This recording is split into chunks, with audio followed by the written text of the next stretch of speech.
keynote on sustainable business models applicable to arts and well-being sector. And I will also try to cover more about how we are going to go around understanding sustainable business models, especially since many of you are really new to this concept. And as you explained, you don't have so much in your anonymous like insights and questionnaires that you are still starting out. I'll talk a little bit about it.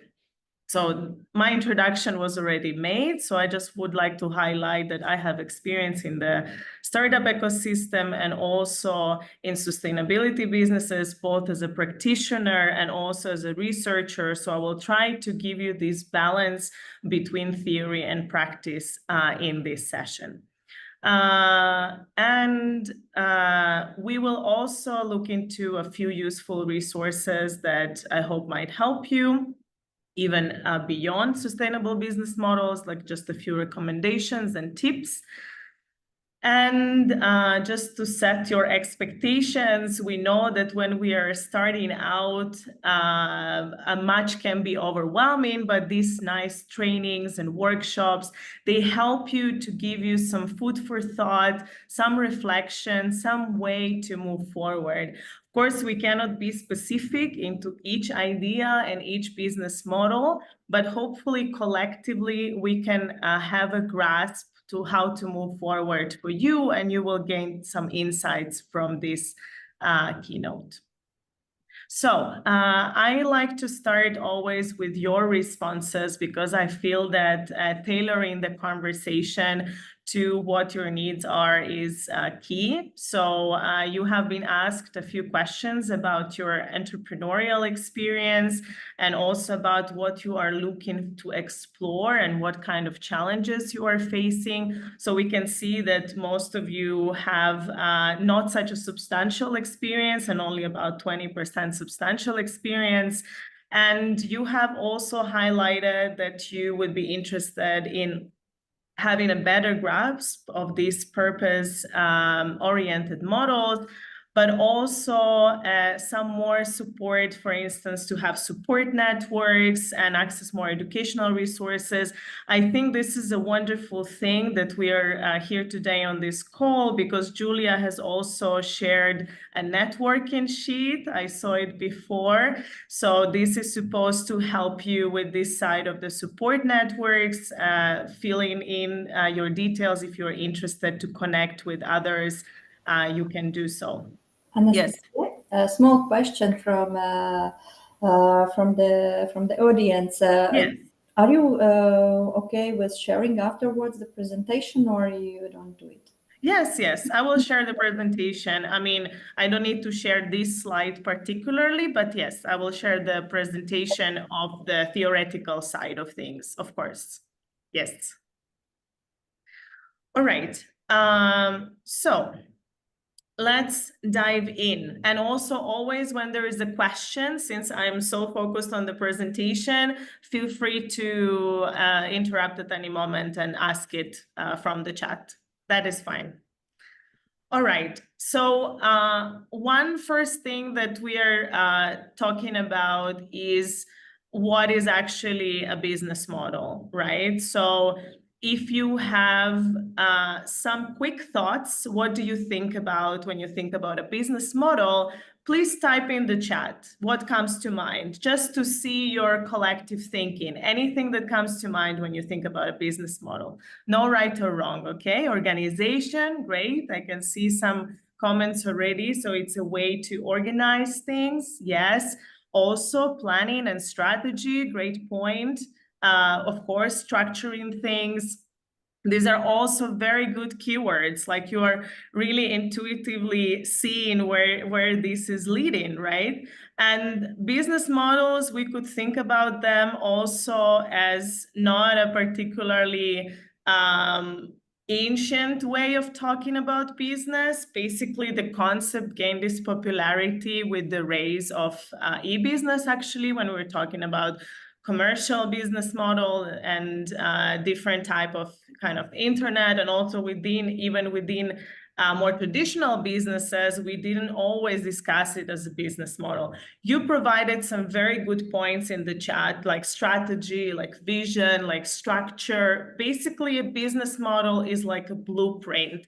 So it's like we could talk about it as a canvas or as a blueprint almost of a building for an architecture firm, meaning that the blueprint shows how the companies work, how they evolve. It could include what is their strategy, what is their plan, what is their vision, but also, first and foremost, how the companies are creating value for themselves as a company, because the company needs to grow and have some economic value, but also how the company creates value for those stakeholders around them. And we can think of stakeholders as clients. Sometimes we can think of stakeholders as investors, as government, even as partners for our business.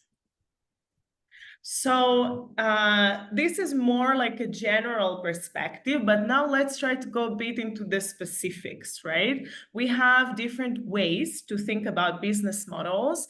There is an elements-based perspective, and there is an activities-based perspective. I will give some examples for each for you to be able to grasp and apply it also in your own development of your business. So when we think about the business model, we can think about the elements that compose a business model. So these are just different elements put in together. For instance, your vision, your value proposition, your customer segments, that you look at all of them as a whole, all of these components of your business model. This is our elements-based perspective. And for instance, in order to workshop this elements-based perspective, we can do a business model canvas exercise, which is very traditional in business model development, and we can apply it to sustainability. This is where our conversation is going. And then we have the activity system perspective.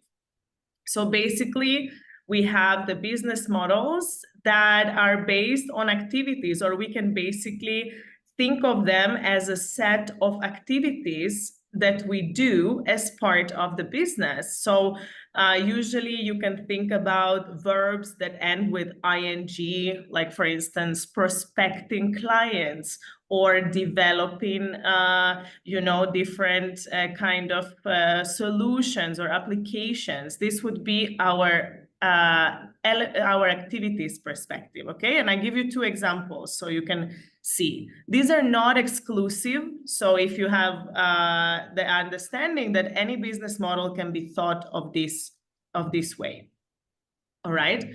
So let's think about the elements, and you can see a bit of text on the slide, but don't worry, this is not like, for test or anything. It's just for you to have all the clear structures and elements in one column. So for instance, let's think about my Mindful Muse Studio. It's a studio that provides therapeutic art and wellness programs. So it's a business model can be broken into different elements that you see displayed on the screen.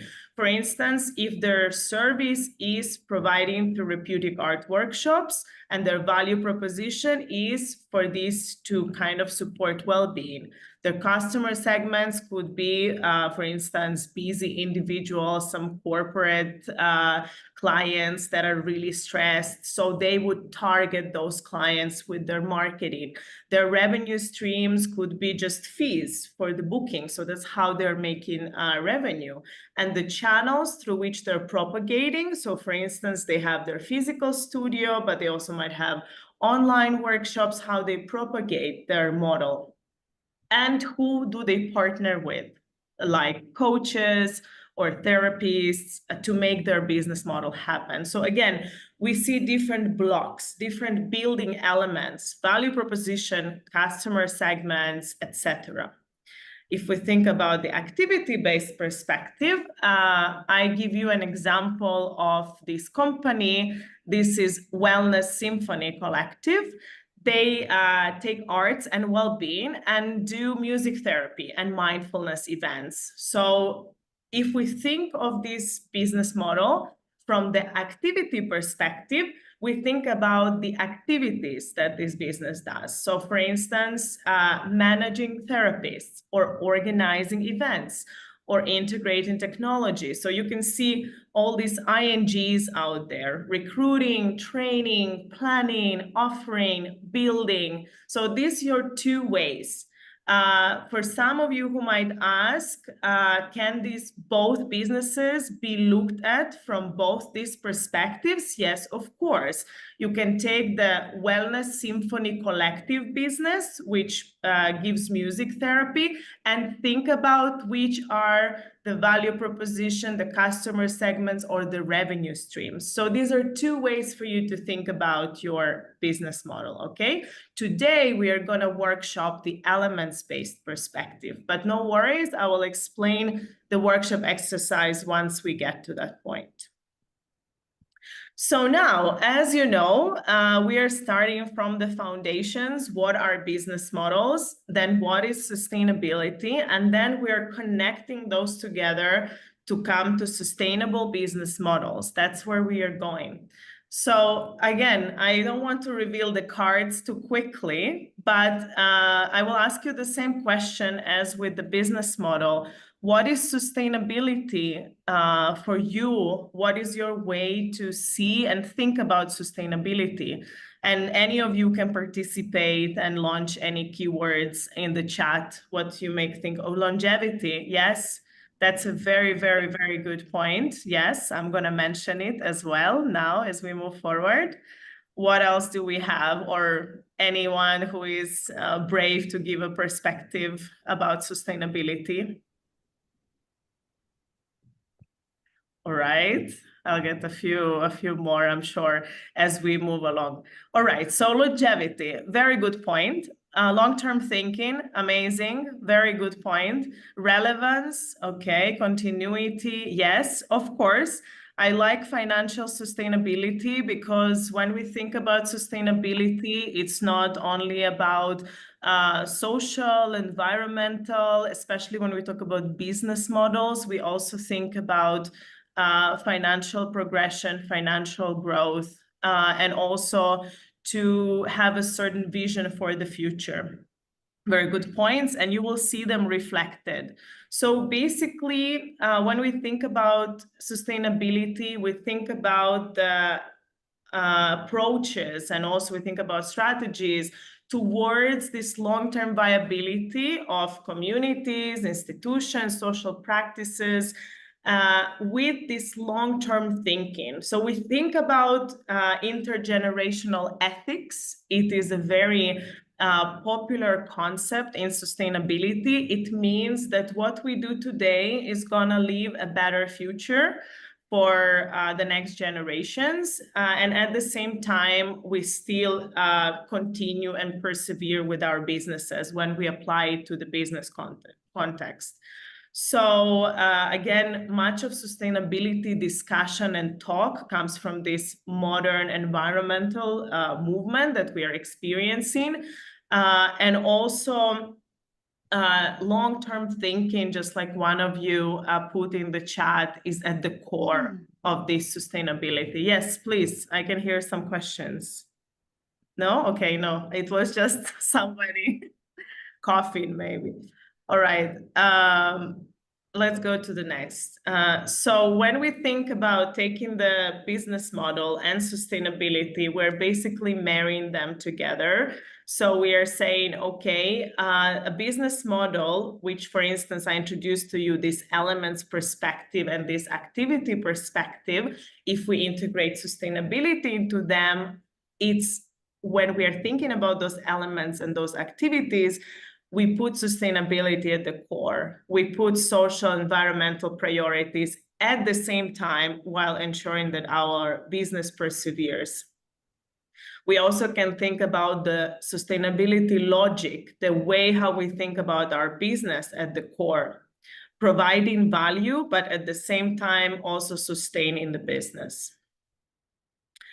I will give you some key elements. These are not exclusive, but maybe they give you some food for thought as you reflect further on developing your own business idea, because I know some of you who answered to the survey already have a business idea. Some of you are a very incipient stage, and some of you are just thinking about what it could be. So if any of you are familiar with the concept of triple bottom line, you can like add a reaction or something. That would be nice, because this one is also quite widespread. There is a bit of criticism around this concept because it sometimes might seem a bit simplistic, but it's really helpful when explaining sustainability orientation. So the triple bottom line tells us about people, planet, and profit. We're going to talk a little bit more about it. So it's a balancing act between these three components. Then we can think within sustainable business models about what kind of actions we do. Again, when we think about our business model from the activity perspective, we can think about how are we sourcing, for instance, this ING activity.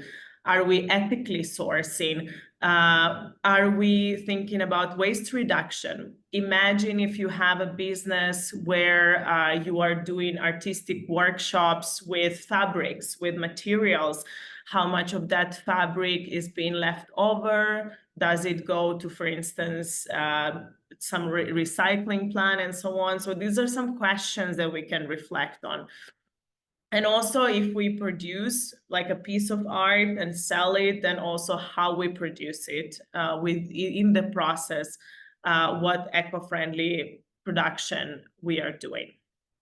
Okay, so let's talk a bit about the triple bottom line, because I think it can give you some ideas into your businesses and bring you some more understanding. And please, if there's any questions that I'm missing in the chat, yeah, somebody said never heard about it. Okay, good. I guess it was about the triple bottom line. Please add your questions or anything. I'll be listening. I sometimes open this screen for everyone to see. Okay, so the triple bottom line, let me just put this down. Okay, so the triple bottom line, it's this intersection between people, planet, and profit, at the core having the sustainability. So I put on the slide for you some examples of this intersection, for instance, between people and planet. So we think about something that is bearable, that can be good, for instance, integrate. Якщо ви просто намагаєтеся ще запустити черговий бренд жіночого одягу. Hello? Was there a question? Probably that was just the microphone that has been forgotten to turn on. Okay, good. No worries. If there are questions, please don't worry don't hesitate to put them in the chat. Then we could think about, for instance, examples. I'm giving you some ideas of what you could think of. Integrating art for climate action with community well-being. So again, you are doing workshops, for instance, or performances in natural settings. You are connecting people and planet. You are making something that could be viable financially, but at the same time, it might be sustainable over time, because on one hand, you are getting the means to subsist and to make your business grow, but at the same time, you are selling something that has some value for people and for the planet. If you think about planet and profit intersection, and again, I'm only exemplifying these intersections for you to give some ideas and foods for thought. But the best way to think about the triple bottom line is to think about the three of these together, right? So the planet and profit view is, for instance, we can think about sustainable art and well-being ventures. So again, eco-friendly art that was developed in an eco-friendly manner. And for instance, maybe retreats that are zero waste. So meaning that from the beginning that the retreat starts until the end, there is this zero waste mindset. So again, you would charge for that retreat. but you would be mindful of the sustainability mission of the retreat. And another way is, for instance, connecting profit and people. So empowering communities through creative businesses could also be a way. So you are making money, but then again, so you have this bigger concentration on the commercial side, but at the same time, you are, for instance, promoting job creation, and you're helping people get from like unemployment or complicated situations. So you are adding value to the community. So again, this is just a small summary, but we are thinking about this equitability, viability, bearability, again, to make sure we satisfy the three areas: the financial side, which we call profit, the social side for people, and the environmental for planet. Okay, so looking at different examples, again, how we can make sure it's equitable, well, paying properly to the people that we hire, or having good ethical relationships with our partners. How can we ensure that it's bearable, you know, aiming to our business, trying to do least harm, and then, of course, making sure that it's viable as well, financially successful and responsible.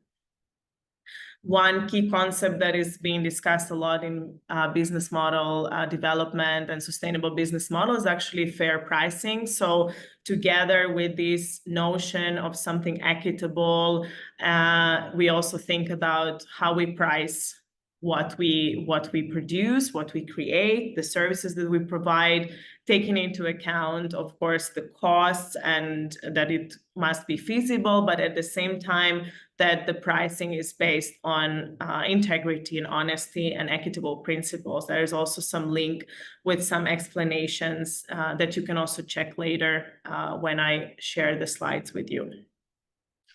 So some of you that might have a bit more experience in business modeling or have your own venture, and just in general, some questions that I get when I give lectures is on connection between sustainable and circular business models. I don't know if you have similar questions, but if you do, please put them in the chat. I think this graph exemplifies really nicely what we went from when we started this keynote business model, how we follow up, how we kind of transition to think about sustainable. So we take a business model and then we think about this long-term perspective, what some of you put in the chat about this sustainable value. So integrating sustainability into the core strategies and elements of the business. Then we have a sustainable business model, but then when we add to it circularity, which means that we basically have these loops of closing resource loops, narrowing resource loops, kind of reusing the waste, or even making a business out of waste, then we can move closer to the circular business model. Okay, some other ideas and examples for you as you think about sustainable business modeling are sustainable business model archetypes. I will put it on the slide. It's a list. There's many others, but this is quite comprehensive, okay? I want to pull your attention to one of them. Later, you can check more. But for instance, one way to create a business that is sustainable is to think about creating value from waste. You might have heard about clothing that is made out of plastic bottles that are recycled, or the leftovers from our coffee machines, like the coffee beans used to produce some other type of accessories or garments. This is one type of sustainable business model that we considered. There are a few others. You can be, for instance, a freelancer that is advocating, so you could have a freelance business advocating for sustainability, organizing sustainable workshops or lectures around art, for instance, or well-being. That's also a type of business, but it would be more as a stewardship role, or you would be more like an ambassador. So you can have those as examples as well as you work on your idea. One company that I wanted to give you an example of that is more in the arts, but not so much in the performing arts, or maybe not even in the visual arts, but more from the design side. It's an example I like to provide because people know about it. I cannot say that it's perfect, because one of the most difficult things to achieve within sustainability discussion and within sustainability as a whole is to be perfect on all levels. It's like that your sustainability is to the core, that you are satisfying both people, profit, and planet. And we know that this is the reality and the challenge, but at least we are trying. And the more we propagate and try to integrate sustainability, the better we would be off, and our world would be as well. So I guess some of you heard about this company, Patagonia. It's a design brand company, so kind of more on the artistic side. They do some garments, some clothing, and they try to integrate sustainability in all their aspects. You could, for instance, go on their website whenever you want, and you see how they propagate, how they talk about the sustainability, the actions that they do, and you could think how you could apply something maybe similar to your business, even if it's on a smaller scale, right? There is one thing, for instance, that Patagonia does from a web algorithmic perspective, which I found really interesting, is that while some websites that sell you brands or designer clothing or accessories within kind of this designer arts realm try to make sure that you buy as more as possible, because they have all this algorithm on their websites and they popping up in your face. Patagonia doesn't have that. So they don't have a website that incites you and uses your human psychology to try buy more and more. This is what one of the attendees of my other kind of keynotes and workshops told me about, that's one of the reasons why they also appreciate this brand, because they don't feel like they're forced to always buy all the time. That could be one way, right? So in the supply chain, in the key activities, integrating sustainability, that's one way of doing it. All right, you already also talked about this in your surveys and in your questions. There's always concerns about how to balance impact and profitability, and we could try to approach it as I gave you some examples, and also thinking about this triple bottom line. And also when you do the exercise on the sustainable business model canvas, that you take sustainability in mind. So that's going to be also very useful. Then we know sometimes in businesses, clients want one thing, governments another. So we have to always balance these things, but this is part of what we are doing and what we have to do. All right. Now I'll give you a very brief overview of SDGs. We still have about, I don't know, 7 minutes to go for this.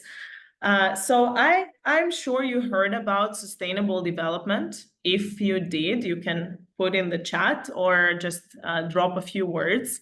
So the core concept is, again, this balancing the social, economic, and the environmental needs. So on one hand, it is sustainable, but on the other hand, it's development. So we are thinking that about the sustainability, about intergenerational ethics, and being responsible. Yet we're also thinking about growing and moving towards the future. So again, meeting the needs of the present without compromising future generations. So probably many of you know about the UN SDGs. It's not news. And these can be really good tools to think about your business, to think about business innovation. So for instance, you could integrate some of these UN SDGs. You can also follow this link into your business decisions, or for instance, into what your business can contribute to.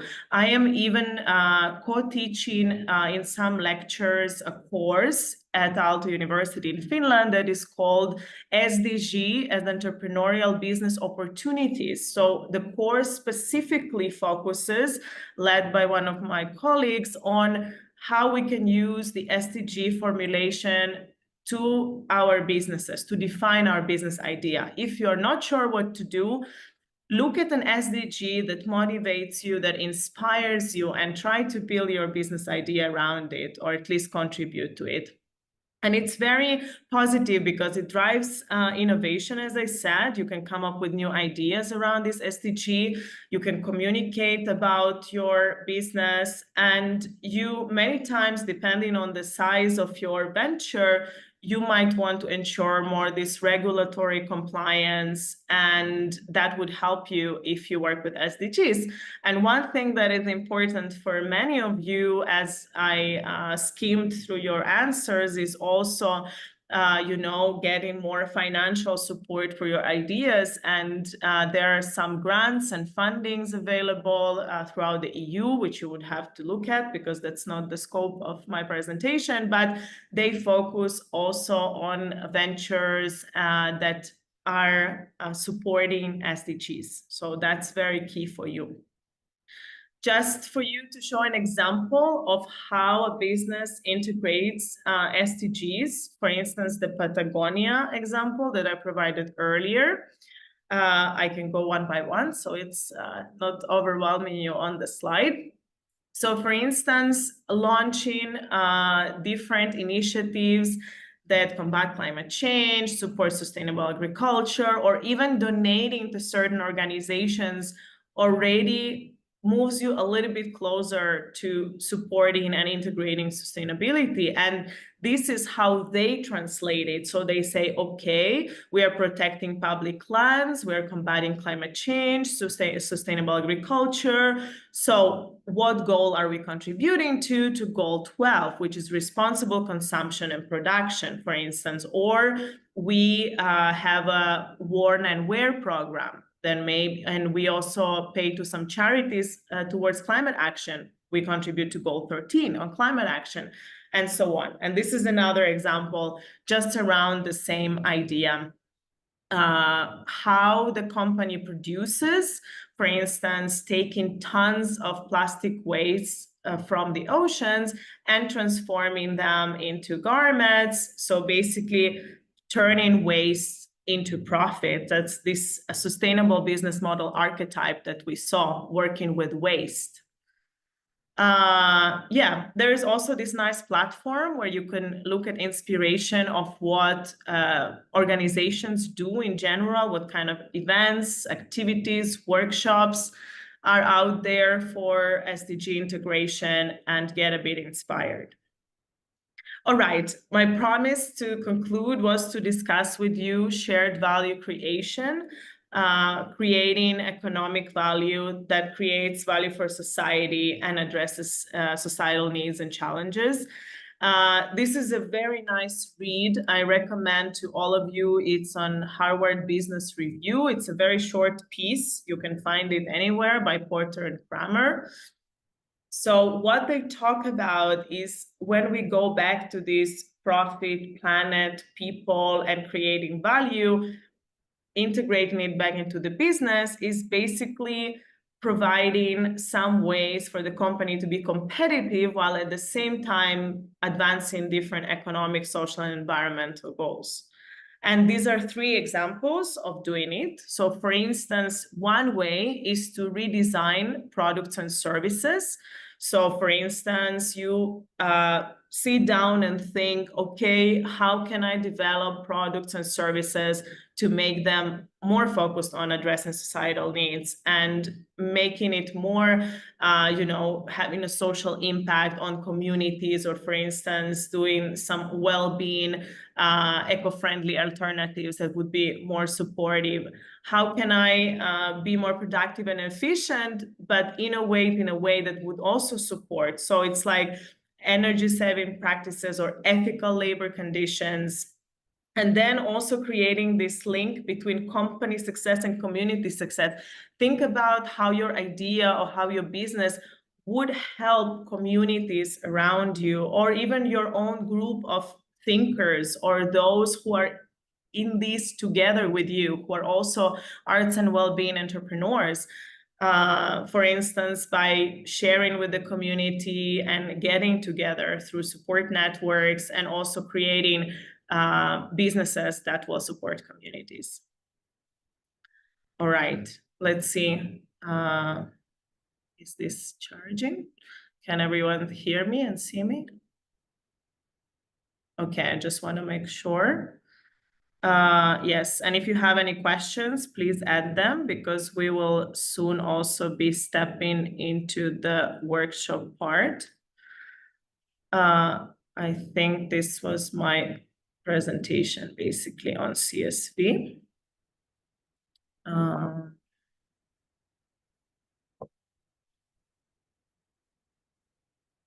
I don't hear any reaction.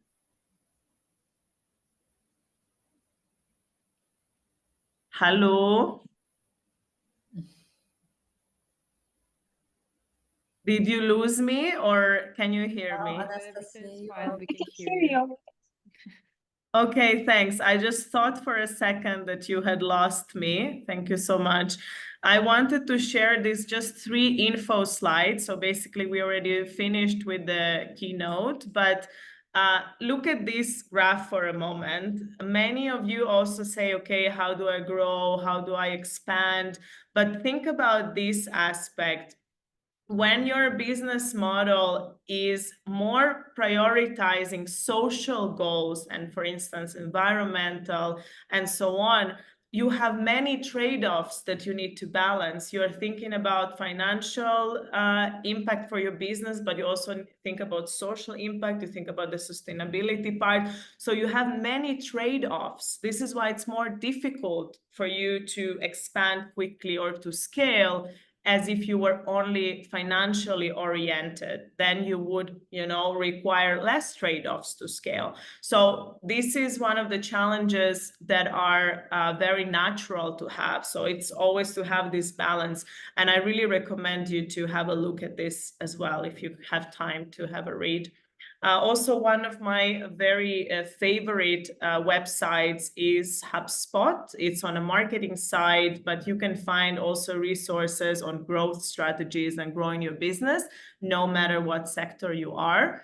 And there are some other tools here I'll leave you on the slide, like Canva for design and to help you with your socials, or do some mailings and newsletters, and also some other tools, which one of them we're going to do now in the workshop. Great. So what we are going to do now is we are going to work on the sustainable business model canvas.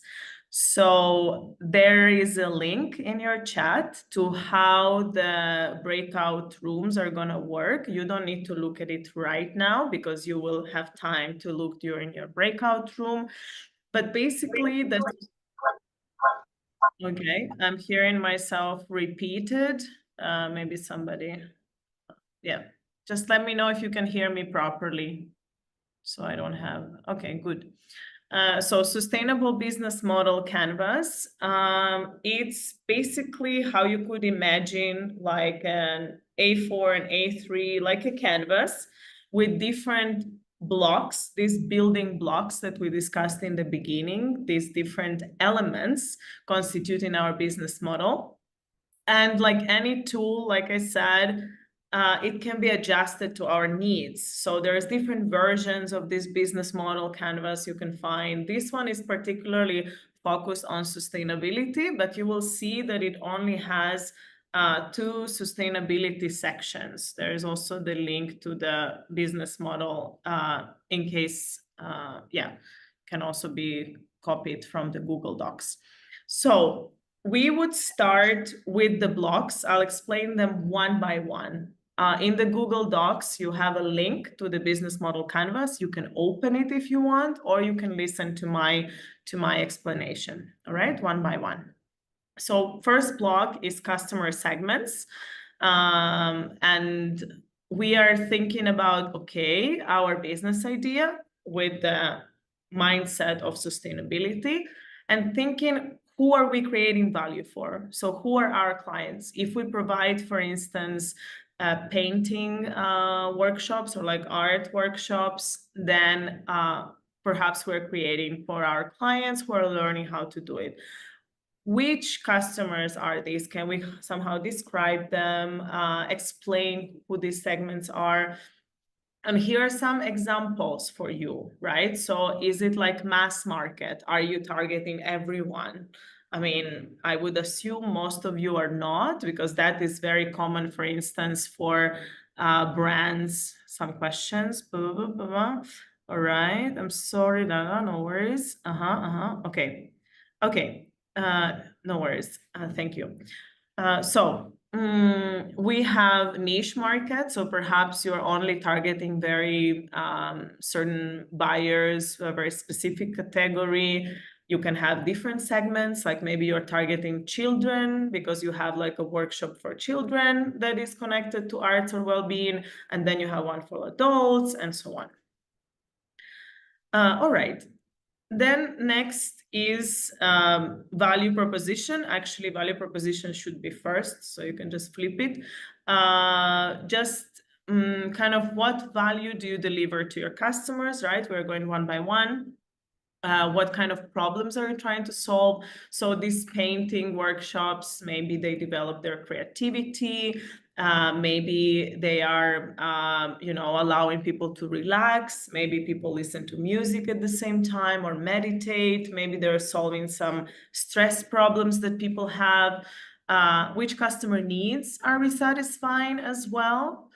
And also we can think about, okay, within our value proposition, our kind of unique value, what are we bringing them? Maybe we're bringing them, I don't know, some accessibility or convenience, right? Or some newness. What are the characteristics? What are we bringing them?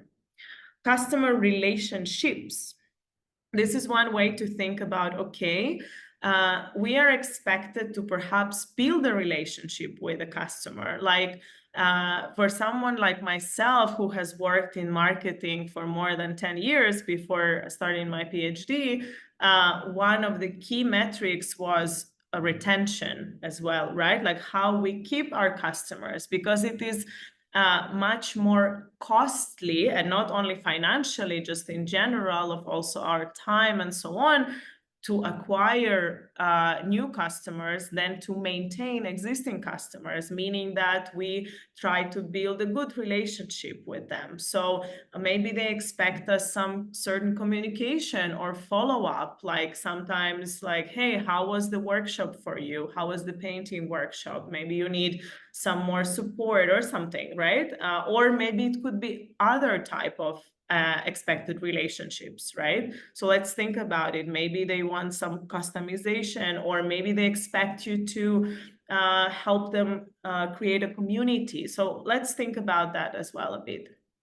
Key activities, right? We talked about activities for our business model. What kind of activities, these value propositions that we are promising, what do they require? What kind of activities we need to do or to carry out? Maybe if we sell art pieces, we need to produce them. Or we need to, for instance, ensure how we are gonna, market and so on, or have a shelf in a certain shop, or have some placement.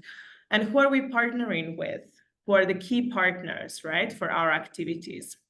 Again, I'm walking through the whole canvas with you, but because we have limited time for the workshop, we are going to work only on 2 blocks of the canvas, and the rest you could work as well on your own. And if you have any questions, you can always come back to me or message. We have channels, so which ways we distribute. So how do we reach our customer segments? For instance, if we want to, for instance, let's say we help very stressed corporate people to do mindfulness and yoga, then perhaps we attend some networking events and try to speak to our customers there and so on. So how are we reaching to them? And here there are some phases that we can think of when we think about our channels: awareness, evaluation, how do they learn about us? Awareness. Like if we build a map of how our clients or customers learn about us, what is it going to look like? Like, what are the different, we call them, for instance, in marketing, touch points? What are the different points where the customer walks through? What is their journey? How do we map their journey? That could be a very useful exercise as well. What are key resources? We understand that we cannot work without resources. So in order to deliver on our value proposition, what are the resources that we need? Maybe we can connect with someone or partner. And then finally, we look at the more explicit sustainability part of the business model canvas. But the sustainability logic should be in all of these previous blocks one by one, right? But this is the more specific and focused. If we think about the cost structure, the costs that we have, how do we think about, for instance, the eco-social costs? If we have revenues that we are getting, for instance, we are charging a fee. I highlight this example. What are then the social benefits also from the business that we are having? Somebody also messaging something. Yes, can someone share the Google Docs, please, again? Thank you, everyone. All right, so these blocks are explained. Let me know if you have any questions. We were gonna work on the 2 first blocks. We're gonna work on value proposition and on customer relationships on these 2 blocks. Of course, if in your groups you are much faster in doing it or grasping it, then you can just move to the next block. I just put it in more logical order for you. And you will have instructions. So the instructions go as follows. Quick recap. You will have a little bit less than 5 minutes to introduce yourself to the rest of the group and quickly talk about your thoughts or ideas. Then you will each individually, for 5 minutes, work on one of the blocks. And then you will collectively, for about 10 minutes or a bit less, share in the group so you can discuss the different thoughts and struggles that you might have collectively. And I will be passing from breakout room to breakout room in case you have any questions, you can annotate them. All right, is everything clear about the exercise, or you have some questions? Just to clarify, so in the breakouts, we work on one idea, or each participant works on its own idea, or we choose the one idea we are working everyone on? No, each participant works on their own, because that's the more useful way for the participant, because this way, even if they don't have a clear idea, they can explore that idea and share in the group. So the most interesting is to work on your own idea. If somebody is just coming out of curiosity, doesn't have an idea, not interested in building a business in the arts and well-being sector, in their breakout room, they can say that, and one of the group members can pitch their idea, and they can help them work on their idea, on another group members. But otherwise, everyone work on their own idea. Yes? Perfect. So we give 30 minutes for this task? It is all in the link. So it's about 30 minutes, yes. And we will reunite at 35 past to conclude. Please make sure the link is shared in the chat. I still open the floor in case you have any questions or any burning thoughts before I pass it again to the wonderful people from NDPC so they can finalize the wrap up. Yeah, you can ask anything and also later, of course. Yeah, and you can always rewatch this keynote again because it will be recorded. So also for you. All right. Definitely, all the resources will be shared afterwards with I you. have a question, if it's possible. Yeah, of course. Roxy, please go ahead. It's not clear to me, will it be after all this, the trainings and the workshops and everything, will there be like a session where we send in projects and then we may or may not be selected to receive funding? Like, Okay, with that's not other- for me. That I'm just. that's not, yeah. But No. Roxy, thank you for the idea. We haven't thought about it, and it's not foreseen that, but that might be a new project where we could have a training and then the open call for the projects. But it's for new future like prospects are opening up now. Thank you. Yeah, but not this Okay. time, unfortunately. Okay, thank you.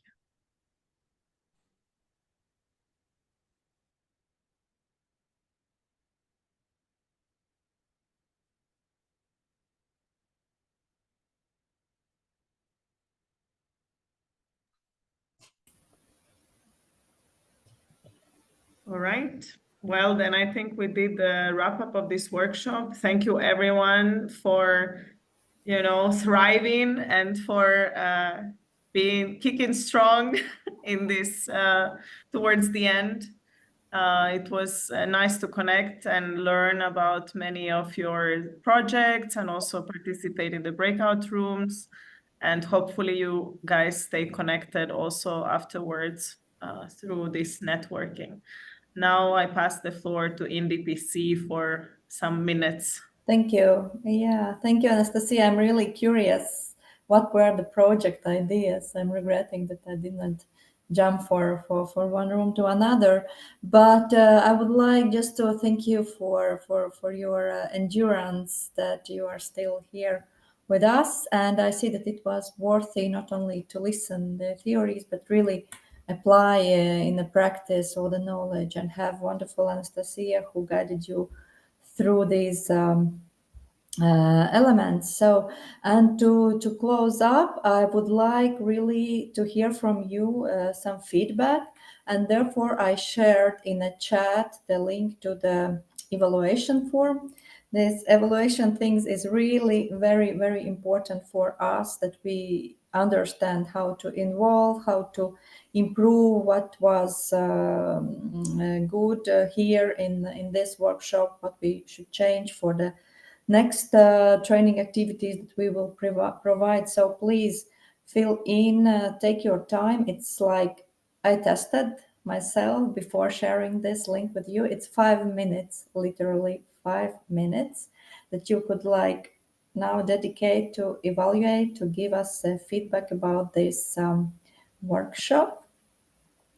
And then afterwards, I thank you and wait for the next workshop that will take place online again next Thursday on value co-creation with a different expert. But I think it will be worthy as well. And in a way, I see some links with today's session that you can continue and develop your wonderful business ideas. So, and the link to register to next Thursday session you will find in on our webpage or on our social media. And as I said, there will be a follow-up to today's session. We will share with you Anastasia's presentation, all the useful links, and the participant sheet with the information to the ones who want to connect. And then the wrap up of today's session, like a short brief with the video will appear on our webpage in the mid-February, I presume. So, but now I'm still keeping the floor open for someone who wants to say something, and while you are filling in this evaluation form. So still few minutes, and then we will finish on time as it was foreseen.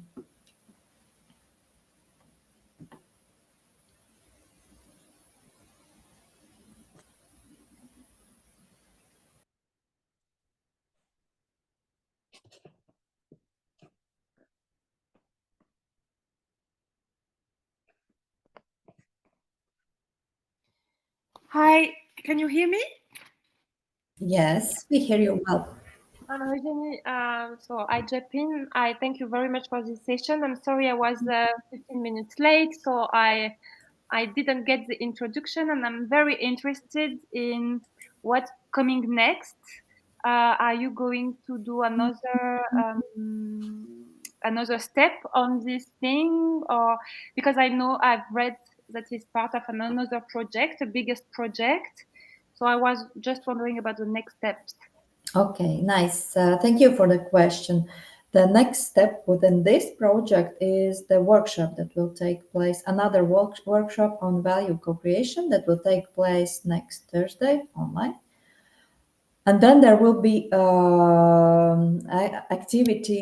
activity that won't be probably as engaging as today. This will be the launch of the casebook on successful business cases.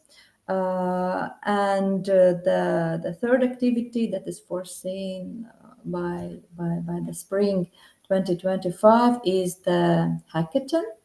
On 26th, 28th May, we will explain everything more in details in one of our upcoming newsletters and or on social media, how to register, who can register, where to register, and how this hackathon will be led. So yeah, you just need to be need to follow us on all the possible social media channels and on our webpage. But nevertheless, we are part as well of another projects that are dealing with arts and well-being topic, and for instance, culture and health platform project. That is as well another opportunity for lots of trainings, study trips, shadowings, and knowledge exchange on arts and well-being topic.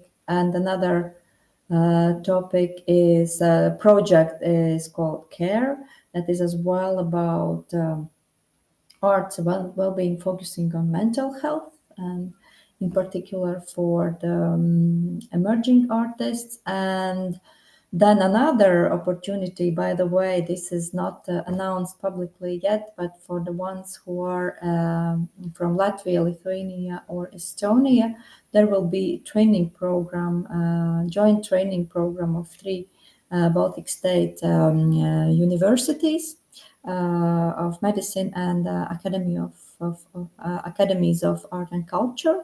And this training program will be just to deepen your knowledge within arts and well-being topic, and probably to start your project as well. So lots of information probably for that late hour, but I invite really to just to see what's going on our social media and webpage, and there you can see everything. And if any question, you can always write to our info email address as well.